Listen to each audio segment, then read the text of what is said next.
सध्या आपण गणपती उत्सव साजरा करतोय ओके. आणि त्यातही पुण्याचा गणेशोत्सव कसा असतो कोणी सांगेल? जगात भारी ओके ओके. तर पुण्याचे 5 मानाचे गणपती कोणी सांगू शकेल का? एवढेच फक्त. आणि मला खात्री आहे सगळ्यांना माहिती की नाव सांगायचं आपण सगळ्यांनी मिळून. पहिला गणपती, दुसरा व्हेरी गुड, तिसरा गुरुची तारीख, चौथा तुळशीबाग आणि 5वा काय सगळ्यांनी माझ्या हातवर केले सगळ्यांना माहिती. Very good. आता ही मंडळं आहेतच 5 मानाची आणि त्याच्या व्यतिरिक्त अनेक खूप मंडळ आहेत का. पण याशिवाय पुण्यामध्ये अनेक ऐतिहासिक मंदिरं आहेत. त्यातही खास अशी 2 गणपतीची मंदिरं आहेत. आज मी त्यांच्याबद्दल माहिती सांगणार आहे. चालेल. आता पहिलं गणपतीचं मंदिर कुठलं आहे माहिती आहे? त्रिशुंड गणपती. त्रिशुंड नावातच सगळं आलं. काय सांगू शकाल तुम्ही? 3 सोंडांचा गणपती. Very good. खूप युनिक आहे. तुम्हाला कुठेही अशी मूर्ती बघायला मिळणार नाही. 3 सोंडांचा गणपती आहे आणि सुंदर असं मयुरावर बसलेला मोरावर बसलेला मयुरेश्वर गणपती आहे आणि शेंदूर चर्चित आहे. आणि कुठे माहिती का? कोणाला माहिती? Very good. सांग सांग. साधारण लोकेशन सांगा. या कचऱ्याच्या जवळ आहे. बरोबर. सोमवार पेठ आहे ना तिथे नागझरी नावाचा एक ओढा आहे. पूर्वी ती नदी होती पण आता कालांतराने ओढा आहे. तर त्या ओढ्याच्या काठी एका ओढ्यावर हे गणपती मंदिर आहे बघा. आणि या मंदिराचं वैशिष्ट्य असं आहे की ते मंदिर म्हणजे समोर दगडी शिल्प असावं असं ते आहे. असं गणपती मंदिर आहे. चारही बाजूने मोठे मोठे बिल्डिंग आहेत. तुम्हाला वाटणारही नाही त्या बिल्डिंगच्या मधोमध असं इतकं सुंदर शिल्प असतं. आता यामध्ये अनेक शिल्प आहेत पण एक खास वैशिष्ट्यपूर्ण शिल्प आहे त्याची मी आज तुम्हाला माहिती सांगेन. बघूया आपण बघा काय काय काय दिसतंय सांगा. काय काय तुम्हाला तिथे दिसतंय? हा वंडरफुल. Very good. सैनिक आहे आणि काय काय बरोबर. गेला वाटतं शिंग आहे आहे ना. बरोबर आहे. Very good. सैनिक आहे आणि शिंग असलेला गेंडा आहे. तर काय बघायला असं तुम्ही पाहिले ब्रिटिश सैनिक एखाद्या आपल्या देवळावर नाही पण ते पुण्याच्या 250 वर्षापूर्वीच्या देवळामध्ये आहे.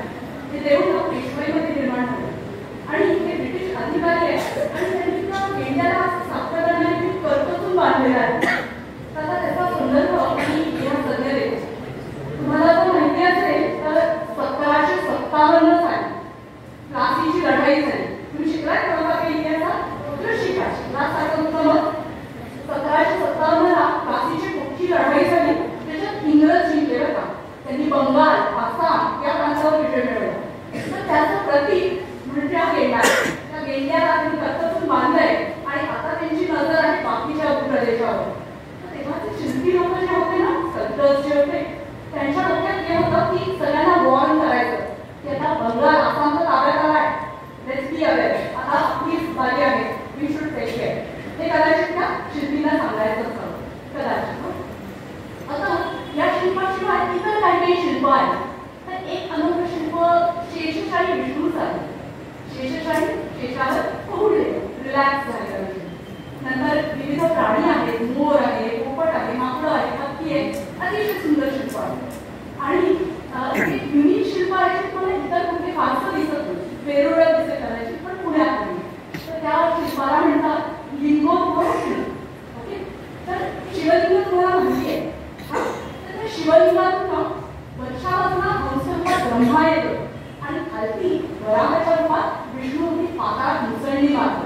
आता तुमच्यात तशा कॉम्पिटिशन असतात की तू पुढे जातो का मी पुढे जातो असते की competition. You should have that competitive spirit isn't it. तर तसं त्या देवामध्ये पण असते ना कॉम्पिटिशन. ब्रह्मा आणि विष्णूमध्ये कॉम्पिटिशन होती आणि त्याच्यात कोण मोठा तू मोठा का मी मोठा हे सांगण्याचं साधन. तर तसं हे शिल्प आहे. तर एकदम युनिक शिल्प आहे. आणि एक जी गोष्ट आहे की तुम्ही प्रत्येक जण नक्की लक्षात घ्या आणि घरी जाऊन आई बाबांना सांगा.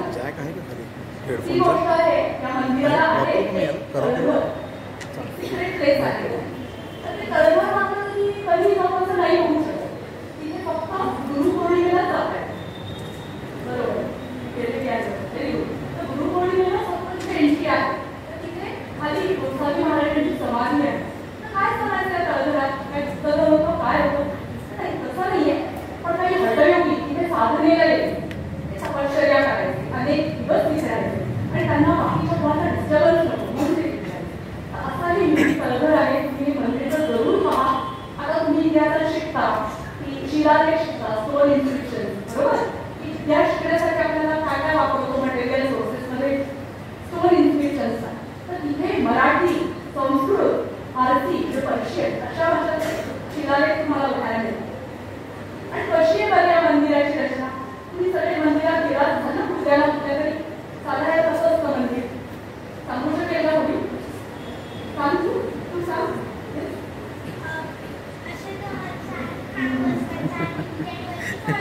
बरोबर बरोबर बरोबर.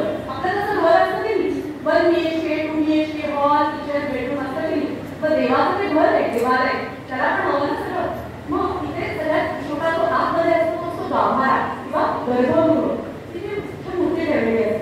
विष्णूची मूर्ती त्याप्रमाणे त्याच्या पुढे एक एम्प्टी स्पेस असते, म्हणजे त्याला अंतराळ असं म्हटलं जातं. तिथे फारशी शिल्प नसतात, तिथे काही फारशी कापलेलं नसतं आणि त्याच्या पुढे